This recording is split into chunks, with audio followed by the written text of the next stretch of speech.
Sabe quando a gente está rolando o feed, dando um clique aqui, um like ali? A gente está o tempo todo participando de um sistema. Mas e se esse sistema não for tão novo assim? E se ele for baseado num manual de controle com milhares de anos? Hoje vamos analisar justamente essa ideia, a de que talvez a gente esteja vivendo num novo tipo de feudalismo, um tecnofeudalismo. Para a gente começar a responder isso, é preciso voltar no tempo. Porque, olha, essa questão do controle de massas, ela não começou com o smartphone, não. Na verdade, a arena digital de hoje tem os ecos bem surpreendentes do Coliseu Romano. A base de tudo é o que uma fonte descreve como a arregimentação da mente humana.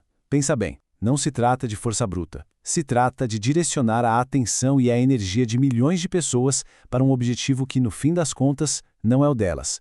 Uma estratégia, convenhamos, testada e aprovadíssima ao longo da história.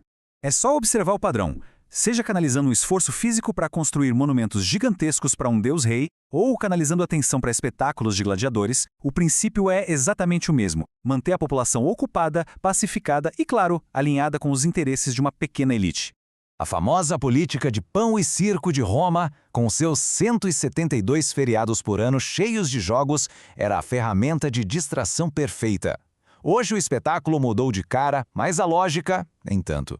O ciclo constante de lançamentos de produtos, como um celular novo todo ano, cria uma necessidade artificial, um desejo que nunca acaba, e isso mantém a economia girando e a nossa atenção presa. O circo hoje é o nosso feed de notícias. Pois é. Essa estratégia super antiga foi, digamos, repaginada para o século XXI. O resultado é um sistema que alguns analistas chamam de tecnofeudalismo. E é aqui que o campo de batalha mudou. E mudou drasticamente. O ponto crucial é esse aqui, ó. Na área industrial, o poder estava com quem tinha as fábricas. Hoje, com a automação, as fábricas já não são o centro de tudo. O novo capital, a nova fonte de poder e de riqueza, são os dados. O controle das plataformas digitais é o novo latifúndio. E nesse novo feudo digital, as pessoas não são só consumidoras ou trabalhadoras no sentido tradicional. Elas se tornam a própria matéria-prima. Cada ação, cada preferência, cada criação é um recurso a ser extraído pelos novos senhores da tecnologia. E aqui a gente vê a dinâmica de poder de forma cristalina. O trabalho intelectual é fornecido de graça por bilhões de pessoas. Esse trabalho treina algoritmos que viram produtos pagos.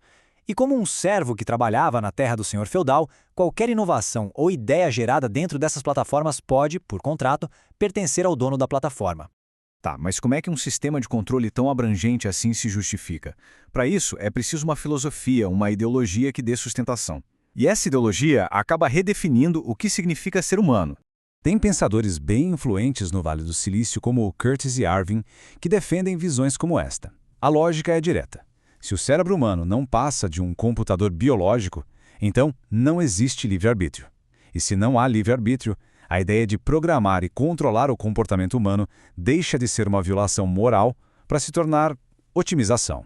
Essa é a ideia-chave que remove qualquer barreira ética. Ao enquadrar a humanidade como um conjunto de máquinas, o controle vira uma questão de engenharia, não de moralidade. Quem tiver a melhor tecnologia para programar essas máquinas, vence.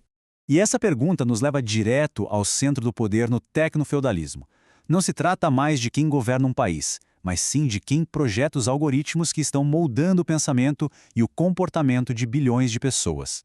Ok, se essa é a lógica e a estrutura, qual é o objetivo final? As fontes apontam para uma visão de futuro que é, para dizer o mínimo, extremamente seletiva. A narrativa que a gente ouve é sedutora. Um futuro onde a automação libera todo mundo do trabalho e uma renda mínima universal garante a sobrevivência de todos. Parece um paraíso de lazer e consumo, não é? E aqui está a grande ironia. O poder de conceder essa renda mínima é também o poder de definir o que é uma vida aceitável.